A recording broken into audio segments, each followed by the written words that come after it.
오늘 주신 하나님의 말씀은 요한복음 1장 43절에서 51절까지 말씀입니다. 같이 봉독하겠습니다. 이튿날 예수께서 갈릴리로 나가려 하시다가 빌립을 만나 이르시되 나를 따르라 하시니 빌립은 안드레와 베드로와 한 동네 벳세다 사람이라. 빌립이 나다나엘을 찾아 이르되 모세가 율법에 기록하였고 여러 선지자가 기록한 그 일을 우리가 만났으니 요셉의 아들 나사렛 예수니라. 나다나엘이 이르되 나사렛에서 무슨 선한 것이 날 수 있느냐. 빌립이 이르되 와서 보라 하니라.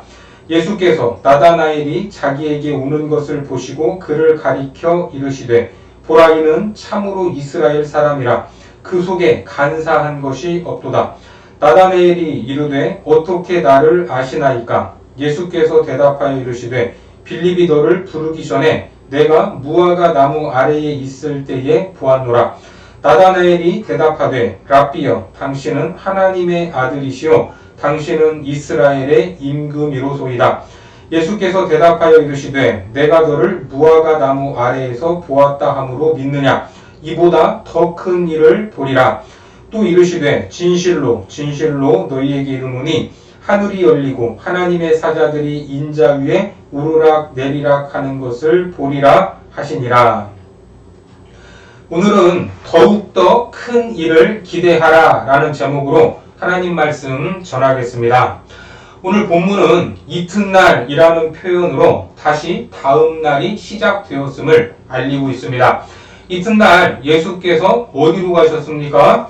43절에 보니까 이튿날 예수께서 갈릴리로 나가려 하시다가 빌립을 만나 이르시되 나를 따르라 하시니. 갈릴리로 나가시려고 하는데 갈릴리는 예수님의 3년의 공생의 기간 동안 가장 중요했던 사역의 현장이었습니다. 거기서 누구를 만나게 되죠? 빌립을 만나게 됩니다. 이렇게 한 사람씩 제자들이 모이게 되는데 이렇게 가는 길에 만났다고 하면 마치 갈릴리로 가는 길에 우연히 빌립을 만나서 길거리 캐스팅을 한 것처럼 보일 수 있습니다. 하지만 여기에 사용된 만나다, 유리스코라는 이 말은 어쩌다 마주친 우연한 만남이 아니라 찾고 찾은 끝에 만났다라는 뜻입니다. 그러니까 빌립은 우연히 길 가다가 만난 그런 제자가 아니죠. 예수님께서 특별한 계획과 섭리 가운데 그 만남을 주도하셨던 겁니다. 그렇게 주도권을 가지고 갈릴리에서 이 사역을 위해 가시다가 이 제자를 찾고 찾아서 만났던 겁니다. 그렇습니다. 주님 안에서는 사소한 만남처럼 또 어쩌다 마주친 만남처럼 보일지라도 우연한 만남은 없습니다. 우리가 잘 아는 말씀 중에 예배에 대한 말씀이 있죠. 요한복음 4장 23절에 보면 아버지께 참되게 예배하는 자들은 영과 진리로 예배할 때가 오나니 곧 이때라. 아버지께서는 자기에게 이렇게 예배하는 자들을 찾으시느니라. 여기에서도 예배자를 찾으신다라고 말씀하고 있습니다. 우리가 한 주를 보내고 예배 시간이 되어서 이 자리에 모여 있지만 사실은 주님께서 우리를 찾고 찾으셔서 우리가 이 자리에 있는 줄 믿으시기 바랍니다. 이 예배의 자리에서 만나는 것도 하나님의 주권과 섭리 가운데에 하나님이 간절히 찾고 찾으셨고 이 자리로 인도하셨던 겁니다. 그리고 이제 놀라운 만남이 이루어지는데 주님께서 나를 따르라 이렇게 말씀을 하고 있죠. 계속해서 44절을 보겠습니다. 빌립은 안드레와 베드로와 한 동네 벳세다 사람이라. 여기 빌립은 안드레와 베드로와 한 동네 벳세다 사람이라고 말합니다. 이 마을은 우리가 가보지는 못했을지라도 참으로 익숙한 곳입니다. 특히 벳세다, 어부의 집이다 라는 뜻인데 실제로 한 동네에서 고기를 잡으며 살았던 그런 사이였습니다. 그래서 예수님도 그것을 아시고 뭐라고 하시냐면 네가 사람 낚는 어부가 되게 할 거다 이렇게 말합니다. 마태복음 4장 18절과 19절에 보면 갈릴리 해변에 다니시다가 두 형제 곧 베드로라 하는 시몬과 그의 형제 안드레가 바다에 금을 던지는 것을 보시니 그들은 어부라. 말씀하시되 나를 따라오라. 내가 너희를 사람을 낚는 어부가 되게 하리라 하시니. 사람을 낚는 어부, 이 낚는다라는 이 말은 끌어올리는다, 그런 말 아닙니까? 영적으로 보면 흑암과 어둠의 구덩이에서 신음하는 영혼들을 끌어올리는 어부, 그렇게 사람을 낚는 어부가 될 것이다 라는 말씀입니다. 우리 역시 하나님이 찾으시고 그분의 제자가 되었다면 삶의 모든 순간 이러한 의식, 사람을 낚아 올려서 영혼을 구원하려는 마음이 있어야 되는 겁니다. 이것이 우리 모두가 가진 소명인 것입니다.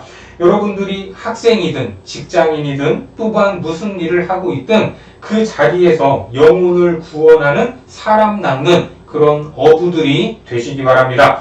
계속해서 본문 45절을 보겠습니다.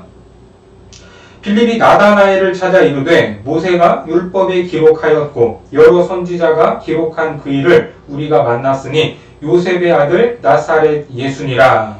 빌립이 자기가 만난 예수님을 소개하려고 찾아간 사람이 나오죠. 그게 누굽니까? 나다나엘이라는 사람입니다.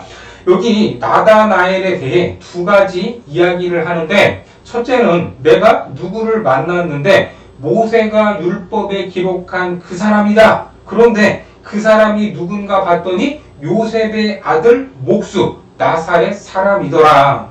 여러분, 이 말을 하고 있는데 이 말은 맞는 말입니까? 틀린 말입니까? 이 말은 틀린 말이 아니죠. 사실입니다. 정확한 내용입니다. 하지만 이 말에 예수님에 대한 내용을 담을 수 있습니까? 그렇지 않습니다. 그냥 그분의 겉모습만 소개하고 있을 뿐입니다. 더 정확하게 예수가 누군지, 그 메시아의 역할이 본질적으로 무엇인지 풀어서 알고 한 말은 아니다라는 말입니다. 사실 빌립이 예수님에 대해 알 시간도 없었지만 그래도 자기가 아는 대로 나다나엘에게 예수님을 소개했던 겁니다. 그랬더니 나다나엘이 뭐라고 대답을 하죠? 46절에 보면 나다나엘이 이르되 나사렛에서 무슨 선한 것이 날 수 있느냐? 빌립이 이르되 와서 보라 하니라. 먼저 나사렛을 무시하는 듯한 발언을 합니다. 나사렛에서 무슨 선한 것이 나겠냐? 여기서 말하는 선한 것, 이것은 구약에서부터 기다리던 메시아, 그렇게 위대한 분이 어떻게 그런 동네에서 나올 수가 있겠느냐라는 그러한 말입니다. 사실 나다나엘은 나사렛에서 가까운 지역의 출신이었기 때문에 그 동네가 어떤 곳인지 잘 알고 있었습니다. 하지만 하나님의 섭리나 계획은 틀림이 없고 참으로 신기하기만 합니다. 누구도 주목하지 않았지만 그것을 들어 사용하실 수 있는 분이 하나님이십니다. 고린도전서 1장 28절과 29절에 하나님께서 세상의 천한 것들과 멸시받는 것들과 없는 것들을 택하사 있는 것들을 폐하려 하시나니 이는 아무 육체도 하나님 앞에서 자랑하지 못하게 하려 하심이라. 그렇습니다. 사람들은 겉모습으로 대부분 판단을 하지 않습니까? 좋은 가문인가, 좋은 스펙이 있는가, 좋은 학교를 나왔는가, 좋은 외모를 가졌는가, 이것만 보면 정작 봐야 할 것을 보지 못하고 본질을 놓칠 때가 있습니다. 그래서 마음이 가난해지고 낮아져야 합니다. 작은 것도 소중히 여길 줄 아는 낮고 겸손한 마음을 가질 때 우리는 본질을 볼 수 있는 것입니다. 그래서 성경에서도 심령이 가난한 자는 복이 있다, 이렇게 말씀하고 있습니다. 예수님도 그런 볼품 없는 모습으로 누구도 주목하지 않는 마을에서 오셨습니다. 그런데 하나님의 일은 늘 그렇게 시작될 때가 많이 있다라는 겁니다. 그렇게 나다나엘의 믿지 못하겠다라는 이 반응을 본 빌립이 이제 뭐라고 말합니까? 다시 46절을 보겠습니다. 나다나엘이 이르되 나사렛에서 무슨 선한 것이 날 수 있느냐? 빌립이 이르되 와서 보라 하니라. 빌립이 뭐라고요? 와서 보라, 이렇게 말합니다. 어떻습니까? 너무나 담백하고 간단한 말입니다. 사실 이 말은 예수님이 먼저 하셨던 말이죠. 요한복음 1장 39절에서 예수께서 이르시되 와서 보라. 그러므로 그들이 가서 계신 데를 보고 그날 함께 거하니 때가 10시쯤 되었더라. 우리도 생각을 해보면 예수님에 대해서 다 알고 믿었습니까? 아니면 믿고 나서 그분에 대해서 알아가고 있습니까? 그렇죠. 알고 믿은 것이 아닙니다. 그분을 믿고 교회를 다니면서 점점 더 알아가는 겁니다. 누가 예수님에 대해서 처음부터 끝까지 다 알고 믿는 사람이 있습니까? 그런 사람은 아무도 없습니다. 저도 신앙의 여정, 사역의 현장 속에서 매일 그분을 알아가고 있을 뿐입니다. 믿었던 말씀이 현실이 되는 것이고 또 믿었던 대로 인도하는 것을 경험하고 있습니다. 그러니까 기독교는 어떠한 논리나 이해나 설득으로 깨달아지는 것이 아닙니다. 일단 믿고 와서 보는 것입니다. 하나님이신 예수 그리스도께서 우리를 구원하시기 위해 여러분들을, 나를 구원하기 위해 인간의 몸으로 이 땅에 오셨다는 것, 이것이 논리적으로, 지식적으로, 경험적으로 설명이 될 수 있는 내용입니까? 말이 안 됩니다. 지난번 기독교 강요에서 삼위일체 하나님에 대해서 설명을 했습니다. 성부, 성자, 성령이 각각의 하나님으로 동등하시다. 한 분 하나님이시다. 여러분, 이게 이해가 되는 개념입니까? 그러니까 우리의 구원을 이루신 삼위 하나님에 대한 설명은 사실상 논리적인 설명이 불가능합니다. 그냥 믿는 것입니다. 믿고 가면서 알아가는 것입니다. 아, 정말 그랬구나. 이것이 맞구나. 이런 거였구나. 그래서 와서 봐야 한다는 겁니다. 주님이 계신 그 현장으로 가야 합니다. 그 자리, 예배의 자리, 순종의 자리, 전도의 자리가 바로 그런 자리인 것입니다. 그래서 와서 보라 하는 이것 자체가 원인이 나에게 있지 않다라는 고백이기도 합니다. 내 행동, 나의 말, 내 태도에 따라 어떤 결과가 나온다면 내가 책임을 져야 되겠지만 그렇지 않다라는 말입니다. 참으로 다행이지 않습니까? 계속해서 47절을 보겠습니다. 예수께서 나다나엘이 자기에게 오는 것을 보시고 그를 가리켜 이르시되 보라, 이는 참으로 이스라엘 사람이라 그 속에 간사한 것이 없도다. 예수님이 나다나엘을 참 좋게 보신 것 같죠. 그런데 그에 대한 평가, 간사한 것이 없도다 라는 이 말을 우리는 잘 이해해야 합니다. 이것은 나다나엘의 삶이나 그 성품의 평가이기도 하지만 동시에 우리의 모습을 선포하는 것이기도 합니다. 시편 32편 1절을 보면 허물의 사함을 받고 자신의 죄가 가려진 자는 복이 있도다. 여기 보니까 가려졌다라는 표현이 나오죠.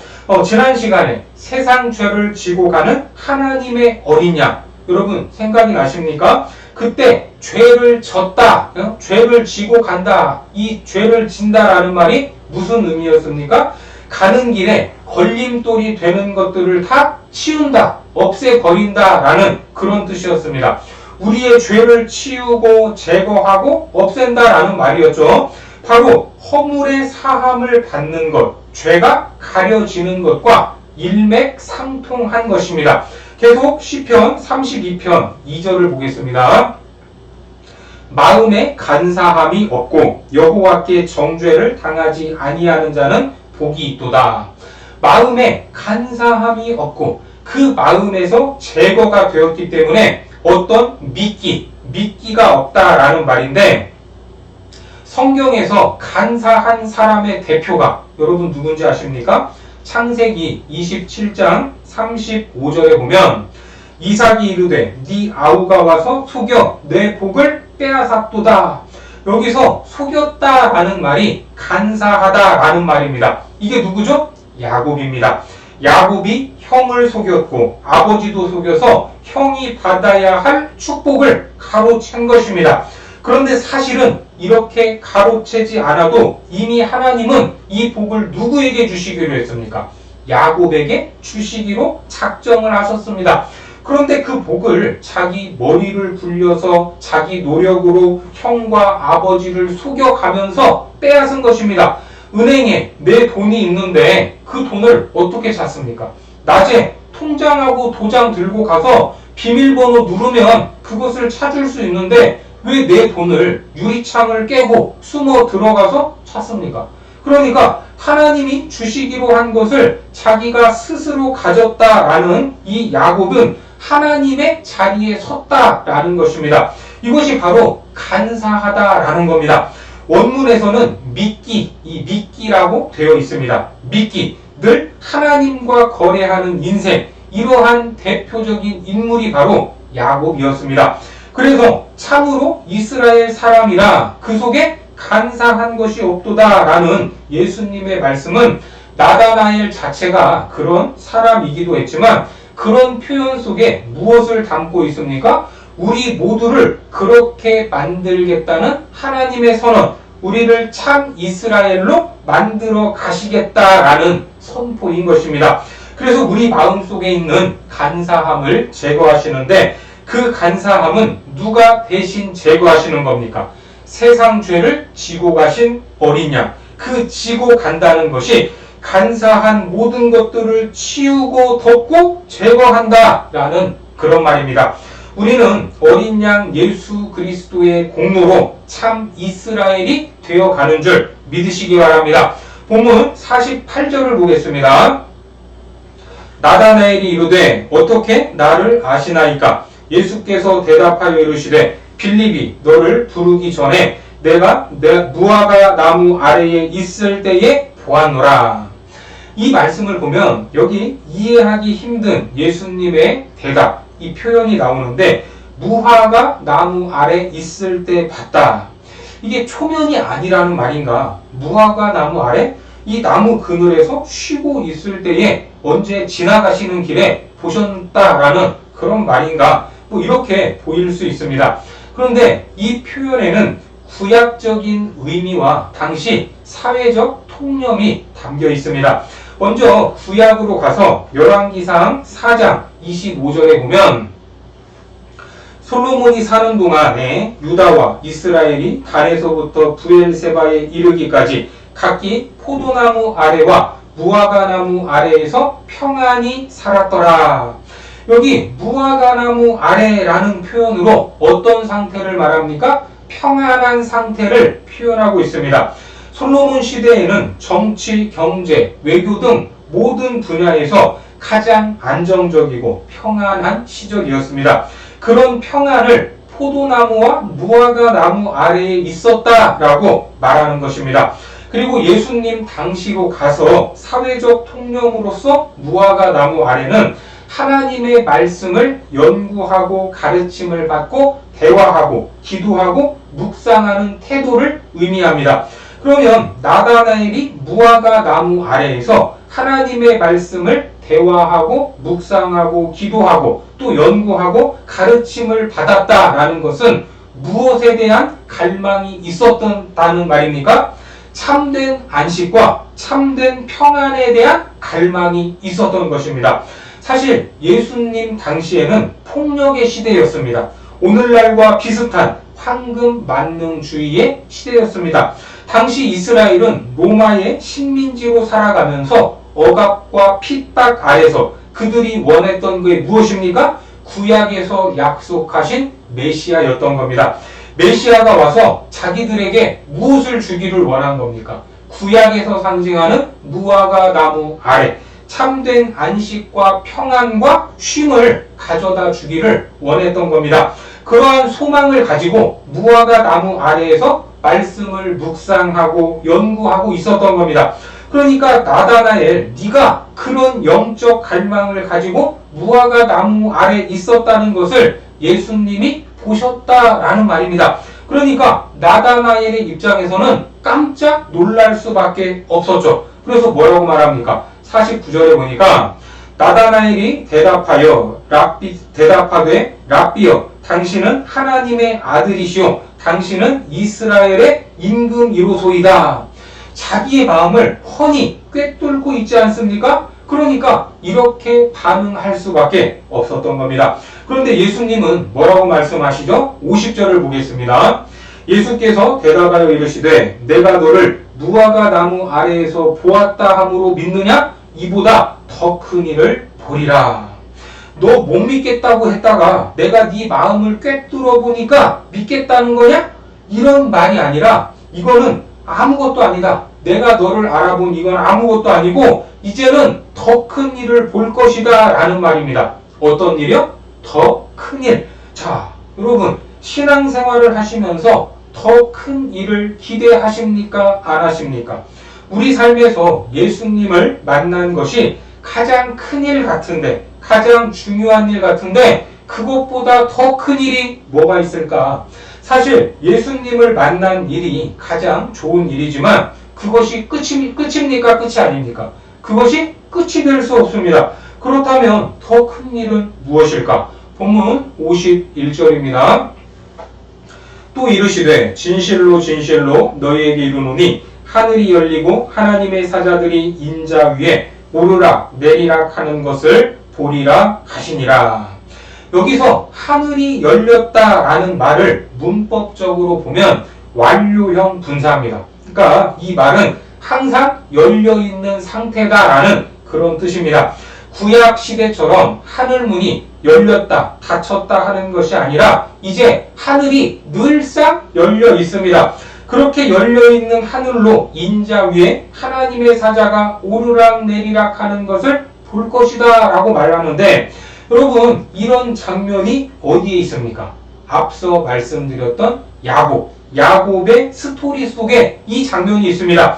창세기 28장으로 가셔서 10절을 보시면 야곱이 부엘세바에서 떠나 하란으로 향하여 가더니 자 앞서 야곱은 축복을 가로채기 위해서 형을 속이고 아버지를 속였습니다. 그런데 그 한 집에서 살 수 있겠습니까? 살기가 느껴지니까 어머니 라헬이 자기 오빠 야곱의 외삼촌 집이 있는 하란으로 보냅니다.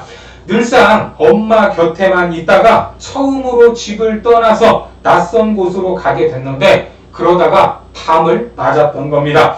어디에 의지할 곳 하나도 없었습니다. 겨우 돌을 베개 삼아 누워 하늘을 보니까 별이 가득했습니다. 계속해서 창세기 28장 11절과 12절을 보겠습니다.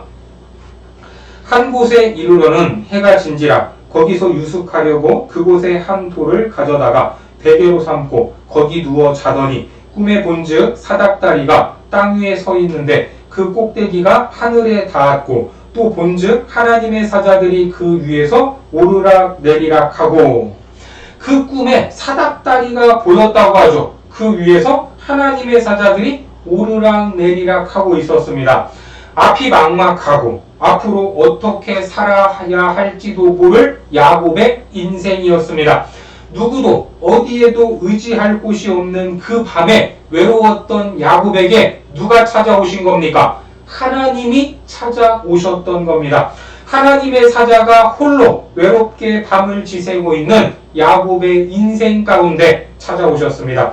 예수님이 나다나엘에게 이 말씀을 인용하시면서 더 큰 일을 보리라 이렇게 말씀을 하신 것이죠. 계속해서 창세기 28장 13절에서 15절까지를 보겠습니다. 또 본즉 여호와께서 그 위에 서서 이르시되 나는 여호와니 너의 조부 아브라함의 하나님이요 이삭의 하나님이라. 내가 누워있는 땅을 내가 너와 내 자손에게 주리니 내 자손이 땅의 티끌같이 되어 내가 서쪽과 동쪽과 북쪽과 남쪽으로 퍼져 나갈지며 땅의 모든 족속이 너와 내 자손으로 말미암아 복을 받으리라. 내가 너와 함께 있어 내가 어디로 가든지 너를 지키며 너를 이끌어 이 땅으로 돌아오게 할지라. 내가 내게 허락한 것을 다 이루기까지 너를 떠나지 아니하리라 하신지라. 여러분 이게 하나님이 주신 약속이었습니다. 모든 것을 다 이루기까지 함께 하실 것이고 결국에는 어떻게 하신다고요? 이 땅으로 돌아오게 할 것이다 라고 약속을 하신 겁니다. 여러분 그러면 어차피 함께 하시고 지켜주시고 돌보시고 다시 원위치 이 자리로 오게 하신다면 사실 이것보다 더 좋은 것이 뭡니까? 여러분 어떤 생각이 들지 않습니까? 아예 다른 곳에 안 보내면 될 것 아닙니까? 뭐하러 낯선 곳에 보내서 겁먹게 만들고 고생하게 만들고 세월을 다 보내게 만듭니까? 그냥 데리고 이 자리에 이 땅에 그냥 있으면 되는 것 아닙니까?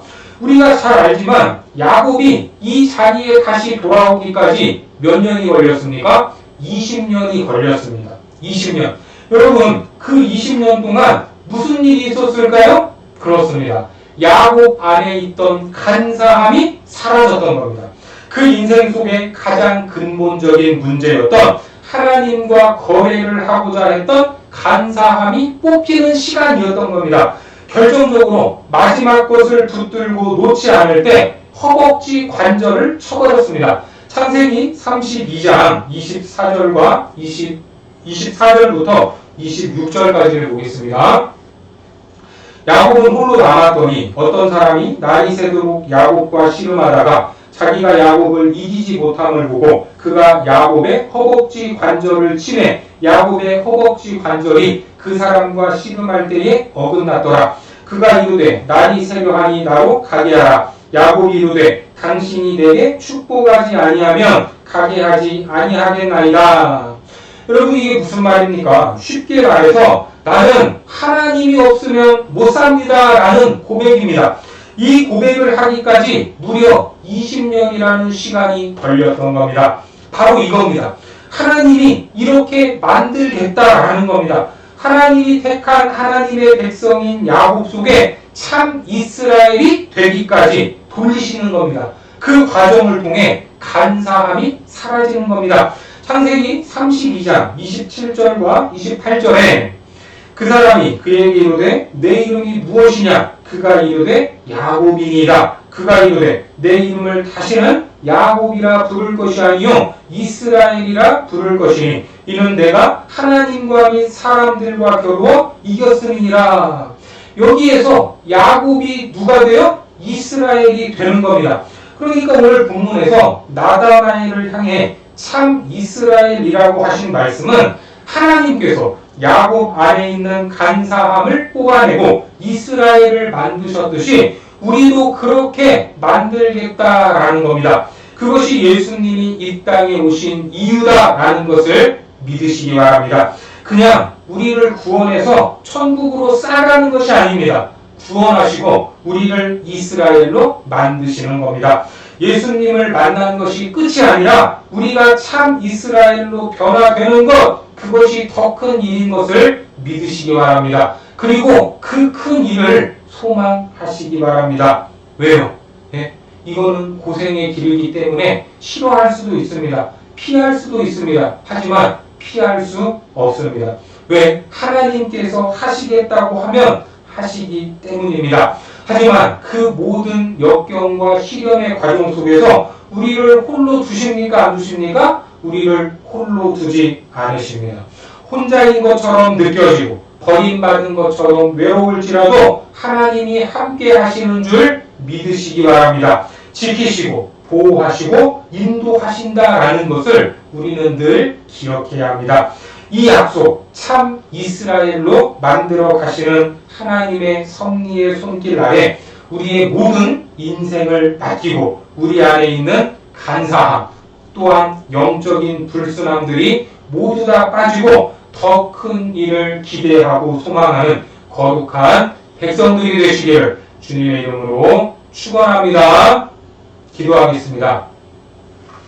하나님, 헤아릴 수 없는 섭리로 우리를 찾으셔서 구원의 삶을 살게 하시니 감사합니다. 그 놀라운 사랑, 우리가 머문 곳에서 드러내는 삶이 되기를 원하오니 많은 영혼들을 낳는 어부가 되게 하시고 무엇보다 우리 인생 여정 가운데 더 큰 일을 기대하게 하셔서 하나님이 기뻐하시는 모습으로 변화되는 참 이스라엘이 되도록 축복하여 주옵소서. 예수님의 이름으로 기도드립니다.